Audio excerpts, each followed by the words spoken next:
Allons-y, mon fils, a chuchoté une mère à son fils alors qu'il quittait la maison de son riche mari au milieu de la nuit. Ce qui s'est passé ces dernières années l'a obligé à abandonner son mode de vie luxueux et à s'installer dans une caravane. Frank, un riche homme d'affaires, vit dans le quartier le plus cher de la ville avec sa femme, Scarlett, et leur fils adolescent, Timothy. La plupart des gens connaissaient cette famille comme les gens les plus riches qui vivaient heureux ensemble, mais la vérité était tout autre. Frank n'a pas toujours été un homme riche. Il avait lutté pendant des années avant de créer son entreprise et d'embaucher des personnes qui travaillaient pour lui. Il voulait par ainsi que Timothy travaille dur et réussisse, mais Scarlett n'était pas d'accord. Quand Timothy était petit, il a dit à son père qu'il aimait faire du sport. Alors, au lieu de l'envoyer dans une école normale, Frank a inscrit Timothy dans l'une des meilleures écoles d'athlétisme de la ville, s'attendant à ce que son fils travaille dur et devienne le meilleur athlète. Timothy passait 10 heures par jour à s'entraîner à l'école en semaine, et le week-end, Frank lui enseignait les matières scolaires habituelles pendant 12 heures. Le travail acharné mène au succès, fiston, disait Frank chaque fois que Timothy se plaignait d'être fatigué ou de ne pas vouloir devenir un athlète. Scarlett se sentait mal de voir son fils se plaindre. Elle n'aimait pas le rythme que Frank avait imposé à Timothy, et elle disait souvent à son mari de laisser leur fils respirer. Cette fois-ci, elle a fait de même. Mon pauvre enfant est si fatigué, Frank, dit Scarlett.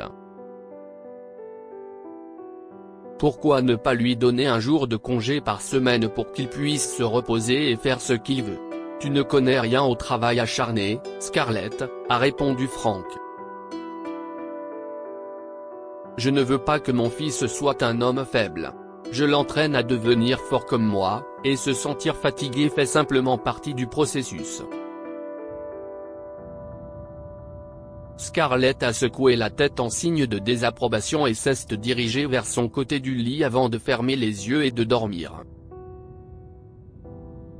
Elle se sentait triste de ne rien pouvoir faire pour épargner à son fils cette routine fatigante. Le lendemain, Timothy se rendit comme d'habitude à son école d'athlétisme pour se préparer à la compétition. Il ne lui restait qu'1 jour pour s'entraîner, et perdre le championnat n'était pas envisageable puisque Frank voulait qu'il gagne à tout prix. Alors qu'il s'entraînait, Timothy a soudain glissé et s'est retrouvé face contre terre, ce qui l'a blessé au genou et au coude. Papa ne sera pas content d'apprendre que je suis tombé. Qu'est-ce ce que je vais lui dire? Se demanda-t-il pendant que son moniteur informait Scarlett de l'accident. Oh mon Dieu! Dit Scarlett en se précipitant vers Timothy, qui était assis dans le bureau de l'instructeur. Comment est-ce arrivé? Tu vas bien, mon chéri? Ça fait mal, maman, s'est écrié Timothy. Qu'est-ce ce que je vais dire à papa? Il va me gronder. Ne t'inquiète pas, mon chéri.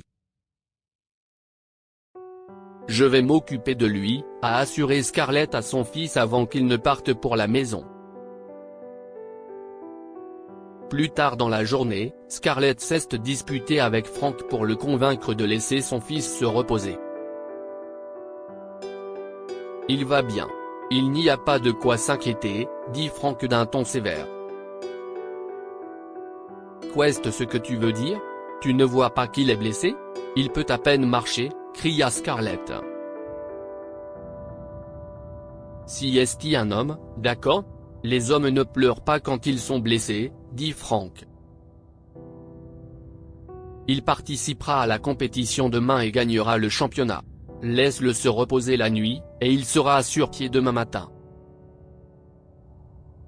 Scarlett sortit de sa chambre, furieuse contre son mari qui avait forcé Timothy à participer à la compétition. À ce moment-là, La mère ne pensait qu'à une seule façon de sauver son fils. Elle a décidé de s'enfuir avant l'aube. Une fois que Frank fut couché, Scarlett prépara tranquillement ses vêtements et ceux de Timothy avant de quitter la maison. Elle connaissait un endroit où son mari ne la dérangerait pas, et c'était dans un village à l'extérieur de la ville. « Maman, où est-ce qu'on va ?» demanda Timothée. « Loin de ton père, mon chéri. Nous allons vivre dans la caravane de ton grand-père. Il m'a remis les clés avant de mourir », a répondu Scarlett. « Merci de m'avoir sauvé de papa. Il voulait que je participe au concours demain, mais je n'ai pas la force », dit Timothée en attendant le train avec sa mère. Le lendemain matin, Scarlett et Timothy se reposaient à l'intérieur de la caravane, loin de Frank, qui n'avait aucune idée de l'endroit où se trouvaient sa femme et son fils. Il était furieux de ne pas les trouver dans la maison. « Maman, est-ce que papa va nous trouver ?» demanda Timothée à Scarlett. « Je ne crois pas. Il n'est pas au courant de l'existence de cette caravane », répondit Scarlett. Plus tard dans la journée, Scarlett a nettoyé la caravane et a préparé le dîner avant de s'asseoir sur l'herbe à l'extérieur avec son fils. Le duo a apprécié la compagnie de l'autre et s'est couché en paix. Pendant ce temps, Frank a appelé sa famille et ses amis et leur a demandé si sa femme les avait contactés, mais personne ne savait où se trouvait Scarlett. « Je te trouverai et je ramènerai mon fils », cria Frank à l'intérieur de sa maison. Il fallut 2 semaines à Frank pour découvrir la caravane de son défunt beau-père par l'intermédiaire d'un avocat. Dès que Frank a obtenu l'adresse, il s'est rendu à la caravane dans son mini-camion. « Tu pensais que je ne te trouverais pas, hein ?» a-t-il crié à Scarlett, qui était choquée de le voir là. « Où est mon fils ? Laisse-le tranquille, Frank », a déclaré Scarlett pour arrêter son mari, mais en vain. Frank a fait irruption dans la caravane et a trouvé Timothy assis sur une chaise. « Te voilà, Timothy. Viens, on rentre à la maison », Frank a tiré le bras de son fils et l'a entraîné à l'extérieur. « Laisse-le, Frank », supplia Scarlett. « S'il te plaît, laisse-le. »« Non », hurle Frank. « Tu ne peux pas m'empêcher d'élever un vrai homme. Je vais le faire travailler dur et réussir dans la vie. »« Mais tu as déjà élevé un vrai homme, Frank », a déclaré Scarlett. « Pourquoi ne comprends-tu pas cela ?» Frank s'est arrêté et a regardé sa femme en haussant les sourcils avant qu'elle ne lui explique ce qu'elle voulait dire. « Tu vois ça ? » Scarlett a pointé du doigt un feu. « Ton fils a allumé ce feu pour nous réchauffer. » Puis elle est entrée et est revenue avec une assiette de viande fraîchement cuite. « Tu vois ça ? Ton fils a préparé cette viande pour le dîner. » Les yeux de Frank s'écarquillaient et il desserrait son emprise sur le bras de Timothy. Timothée va tous les jours à la ferme voisine et gagne de l'argent en y travaillant. Il s'occupe de moi, me protège et fait toutes les tâches ménagères. Ton fils est un vrai homme, Frank, dit Scarlett.